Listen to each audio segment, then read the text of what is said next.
Yeah, and you know, we can discuss sets, and then sometimes I'll have a set and we can say, well, can we do it in this way? Can we make this change? And as long as it keeps the fundamental aim of the set, I'll say yes.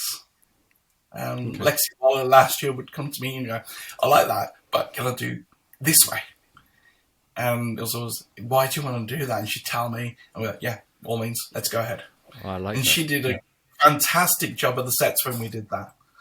And it was just incredible to see the difference it made to her. Yeah.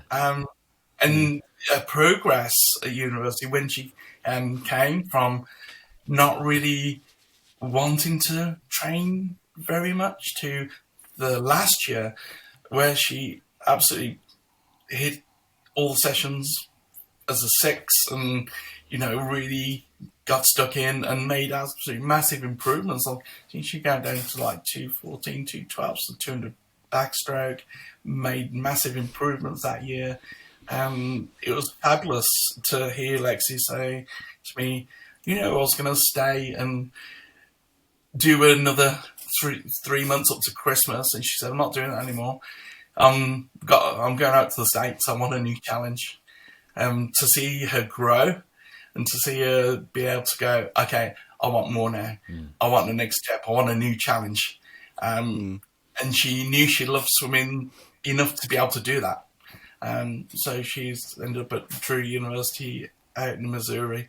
Again, really enjoying it. So to have helped Lexi like that, you know, and that was like partly the approach that really helped to have that ownership. Yeah, you know, she really switched on. She knew what she needed. Yeah, I really like that philosophy of giving swimmers their own ownership. I think I saw on Twitter the other day, if a swimmer asks their coach, why are we doing this set, and the coach can't explain why they're doing the set, they should never do it.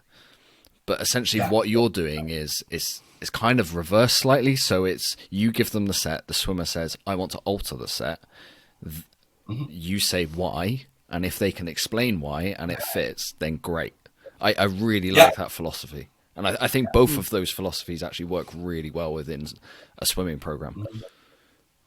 Yeah, especially with those senior swimmers. You know, that it gets the buy-in. They really believe that this is going to be the best thing, so they work twice as hard. This afternoon, the distance swimmers had a choice of 2 different main sets. A little bit one was a little bit more sort of aerobic-y and race pacey. The other one was full on lactate, and they could choose. And they went for the 200s. Yeah, it's an interesting type of mentality, because if it comes from them, it feels like that they've come up with the idea when actually you've written a session, but they've just changed or they've chipped away at little bits, but the ultimate aim stays the same. I think that's very interesting. And obviously that wouldn't happen at your standard swimming club. That can only really happen at your, let's say, the performance centres or your university swimming, I imagine. Yeah, you know, we're in a position where we have one age group and we can have that flexibility. We've got the space to be able to do that within the lanes, and a couple of swimmers will go, okay, I want to be part of that. I'll swim this this set, and that's absolutely fine. And as I say, my job's to help them and support them through it, and to allow them to make those decisions. I think, you know, it's so important, and it's teamwork again. You know, it's me putting the initial idea, then maybe tweaking it a little bit. Sometimes I'll say, you know, this really needs to be done this way, but I'll always give a reason. Everything we do in training, from the warm-up all the way through to the swim down, there'll be a reason why I've done it. Everything you're saying is like exactly why I loved university swimming.